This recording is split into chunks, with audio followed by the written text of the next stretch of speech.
Very well, 33 minutes now past 9 in the morning, and you're watching SMB. Our topic of discussion is managing fintechs or fintech management, that is financial technology. And if you want to start one, well, you are definitely in the right time. We're going to look out for you and advise you on how actually you can start it and manage it successfully. We're learning from Peter Kakoma, the CEO at Kanzu Court, who is also among the shortlisted top Ugandans, top Africans for the Africa Business Heroes, that is a Jack Ma Foundation, and looking forward to win again the 1.5 million US dollars.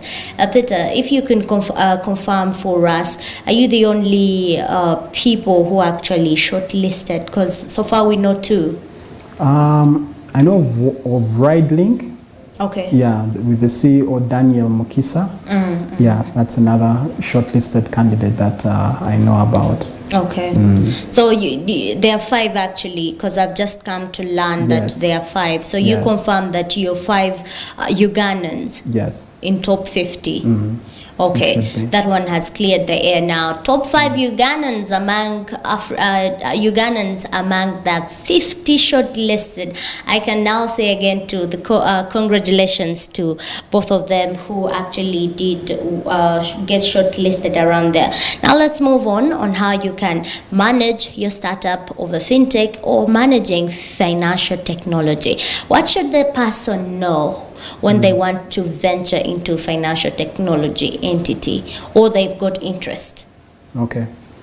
Well, if you're starting out at interest, then you'd likely need to decide which aspects you want to get into, because financial technology is very, very wide. It's like, if I was to say, banking, it's really, really wide.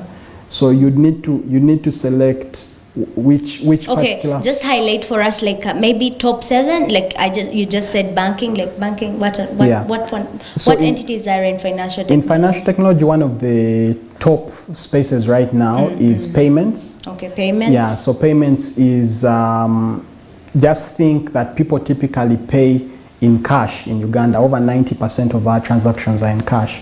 So payments means making it possible for people to do that cash transfer, but using a digital service, using a financial service. So mobile money, for example, is in that space. So it's possible then to set up an app, because that's financial technology is really bringing technology. I'll keep using the word app because that's the easiest to translate. Application. Yeah, so application. So you can create an app that makes it possible for when I go to Mama Milka, instead of me paying her in cash, she has something that I can make my payment to from maybe my mobile money. Yeah, so that's getting into the payment space and allowing me to make my payment instead of using cash, for me to use an app, financial technology. Yeah, but I find it like easier for me to use cash. Okay, I'm speaking from a very lay perspective. That is true. Because when you enter mobile money, every the rates. Yes. So how do I really have to navigate through it? It depends, because of how young the sector is in the country. Okay. The rates are still what they are, but as the sector starts to mature, you don't want to enter the space when it has matured so much, because then the players you're competing against have been there too long and have built systems and things like that.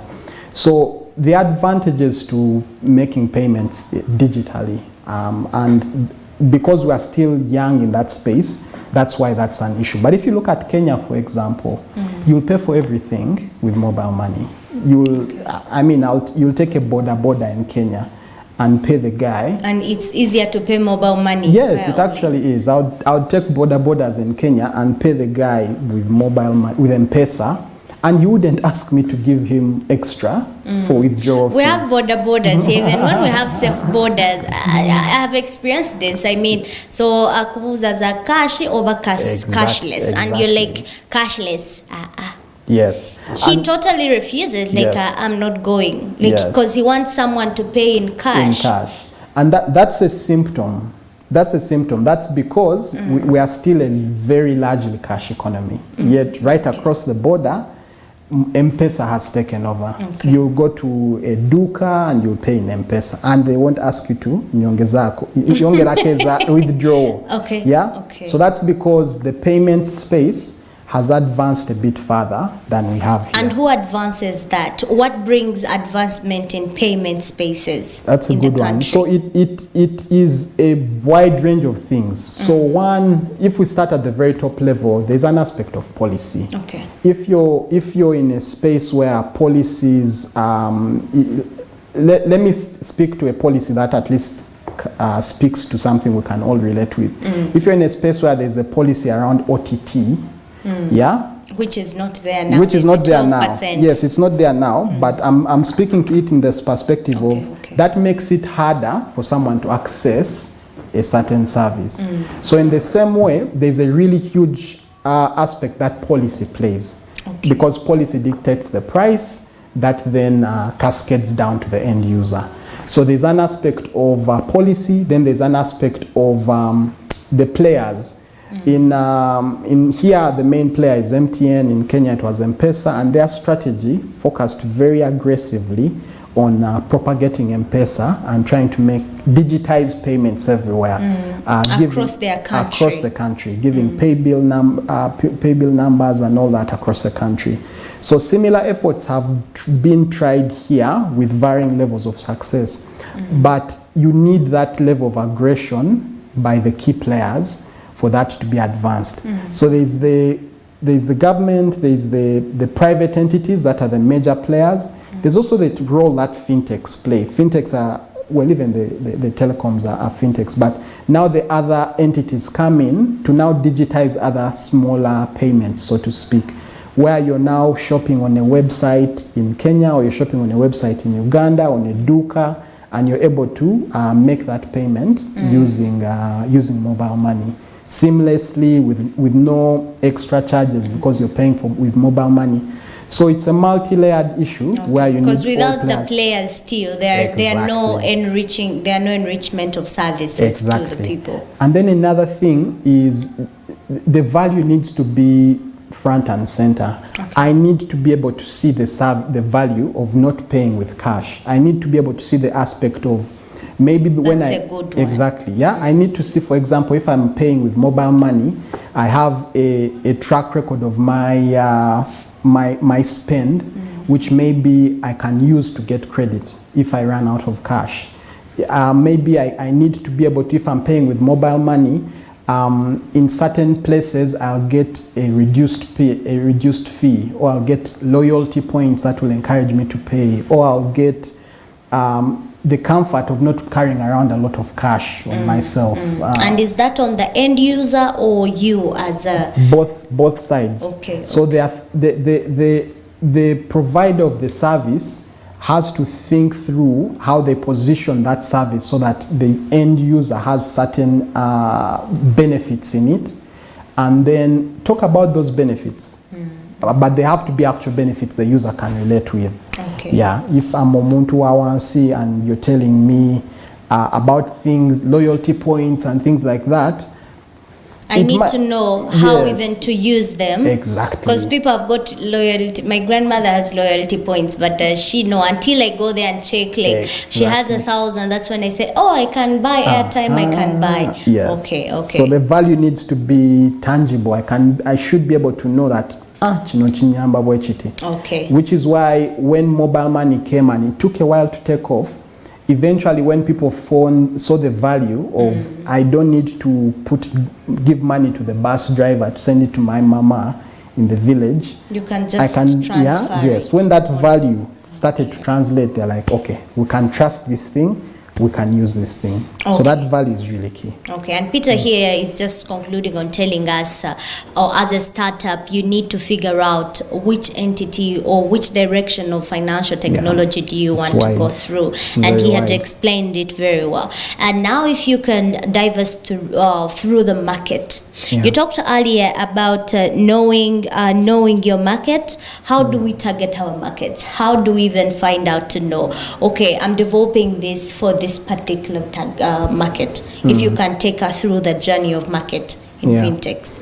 I think that's a really, really good question, especially because many times in the fintech space, you're getting into it because you are a technology person, you are a developer, and there's many times a disconnect between what you're building because you love building and you've heard this is a nice thing, and actually what the customer wants. I think one of the key things is putting your product or whatever it is you're building, putting it out as early as possible to a controlled number of users so that you get actual feedback from real people. Otherwise, a controlled number of users. Yes. Like you how does it work? Like you limit people on a certain product? Controlled in the sense that you can actually get feedback from them. Okay. Yeah, if you have family, you have friends, you have a WhatsApp group of people you are in school with, basically people you can push this thing out to in its raw, when it's as early as practically possible, when it has some features, but when you've not spent 5, 6, 7 months building it. Basically have something that's useful, what in our space we call a minimum viable product, and then put it in the hands of actual people. Then listen to them. Because then, as you listen to them, you start to get a sense of, maybe we don't need to build this. Maybe actually this is what works for them.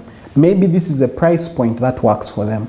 And this is, maybe these are not my market. This is actually who I should be targeting. It's in that back and forth conversations with actual people that you start to zero in on, this is actually who this thing serves best, this is what it helps them do, and it's an iterative process. It's not something many times that we should rush into if we're starting, like you can rush in the sense that you'll have assumptions. You'll say that I'm building a product for a middle income person, a person who earns between 500K and 1M. I don't know if that's middle income, but I'm building a product for someone who earns between 500K and 1M. Someone who works in this kind of organization, because when you're doing market segmentation, that's the level of detail they recommend. This is the kind of stuff they like. This is what they do in their free time. So it's good for you to have when you're building, to have that person in mind. But then if I don't have that person, how do I get to, where do I get help from to get to know that? How do I segment, like where do we get help? So for that one, at least initially, I know that there's a lot of material online around defining your customer. But I would strongly recommend using that only as a starting point. For the starting, not to use it as the source, the final source of truth, because it just gives you the guide to building what they call marketing personas. But that's the starting point. You then need to actually put it out in front of real people who meet those criteria and get actual feedback. It's in that back and forth that you start to realize, maybe it doesn't quite work for this person. Maybe this person actually might find more value from it. And in that back and forth, you actually get a much better sense and you're getting your analysis. Yes. And then, Peter, we have got people who are admiring financial services. Let me give an example of myself. Yes. Like I'm admiring the services. Like, okay, I admire developers. I want to be I want to have such impact, like put up something there in that sense. But I am not skilled in that. Like, do I have to be a software developer? Is it a must? Like, what is required? Can I go get maybe a short course that can actually boost my brain? Like, a lot of questions run into my mind. I think I'm not alone, but I admire to be, to put up something space. there into that particular space. That's a very good question as well, because sometimes, maybe let me make it start with is it even about admiring, and then maybe we should not admire? No, admiring is good. Maybe let me put it in a different way. Not all restaurants are owned by chefs. Okay. So you don't necessarily need to be a really, really good cook to own a restaurant. Okay. Yeah. Let me start there with an example that's very relatable. I'm not sure of how good a cook the owner of Cafe Java's is, if I can give a very relatable example. Yeah. In the same way, I know that while myself, my background is in software engineering, I know that Chap, the other company that has made it into this shortlist, Mr. Emmanuel Emodek, who's a very good friend of mine and we go way back, has no background whatsoever in software engineering. Yeah. So and as far as I know, RideLink, Mr. Daniel Mukisa himself also has no background in software engineering. Okay. The difference though is that how are you approaching this? Because you're not as someone who is going to start a restaurant, you need to bring the right resources on board. You need to bring the financing, but you also need to bring the right people, because business is really, you need both. You need the right people, you also need the right amount of financing. And it's no different with technology. You need to find the right people, and that also takes a bit of time. It's your friend you went to school with might be the good first person to start with. Your brother, your sister, they might be, but as you start to work, you might realize that your values don't quite align, that you don't see business the same way, you don't have the same passion for it. But basically, to you, to anyone passionate about trying to start something in tech, and there's no better time than now, really. In the pandemic times, exactly, you mean? Exactly. There's no better time than now to actually start exploring tech. Okay. Even though you might not go into financial technology, at the very least, apply it to whatever it is you're doing. Start to use tech in as small a way as you can, but start on that journey. And then if you decide to step into financial technology as a business, do the same thing. Find the financing and then find the people. And again, the people, you can start with just one individual who has a background in that tech, and then find out how to work with them and grow with them, so that you're now building a business in the tech space. So and I still feel continuing to seek more advice or ideas, yes, I think. Yes. And from there we pick it and ask you maybe to advise us on what opportunities are there. You're speaking about the pandemic. Yes. Very many people are home, even when they've opened us. I mean, still people are jobless. That's true. How can they explore digitalization across the country or across the globe? Because digital is the entire globe. You explore everywhere. Yes. What opportunities do you see that people can take up? I would start with for those who already own some business entities, for those who are already running something, the opportunities in and these are probably might already being explored, but the opportunities in adding tech to make some of your processes a bit more efficient. I'll give very low-hanging examples where you've been relying on signing things by paper and having people apply. You can use Google Forms. Where you've not been talking to your customers. Your customers, some of them are now home and might have a bit more time on their hands. Some of them, depending on which market segment you're serving. You can use this time to send surveys, digital surveys, even on WhatsApp, send surveys and get feedback, because then you can also use it to develop new products, come up with new ideas, but then test them by sending out a survey to your people saying, what if we did this or this or the other? So there's no, I feel that that every space still has areas where we can optimize, where we can do better, where we can move faster. Even a space as simple as deliveries from markets. Okay. Yeah, there are still opportunities in there. Okay. There are still opportunities in there. Okay. Then for those who are just starting out, who are really figuring out what can I try, look to learning a new skill. There's space in I can learn a new skill and then find a way to look for opportunities, because now globally the world has opened up. What the pandemic has been is global, really. What that means is companies, by and large, have moved to remote work. So they are no longer really restricted. By and large. Yes, globally. So it means that the company that before was only hiring in Singapore now is opening up to hire even a Ugandan, if Yes, you please. if you match the skill set. Because you can do your skills online, is it what you mean? Exactly. Interactions yes, online? Yes, Okay, exactly. okay. So the world has opened up. The opportunities for when you say I have no work, maybe I'm setting the bar quite high, but I'm basically pointing out that there are now opportunities globally. Then for those, I've tried to speak to the business owner. One, you can find ways to optimize and do faster and do cheaper where you employ technology. Basically, Google Forms, Google Sheets, those are things that can do a lot for you. For the person job seeking, skill up, get a new skill, pick up a book, read, and then look for opportunities online. For the person who is already has some skill, has been working for some time, you probably have a weekend, you probably have Saturday, you probably have the evenings.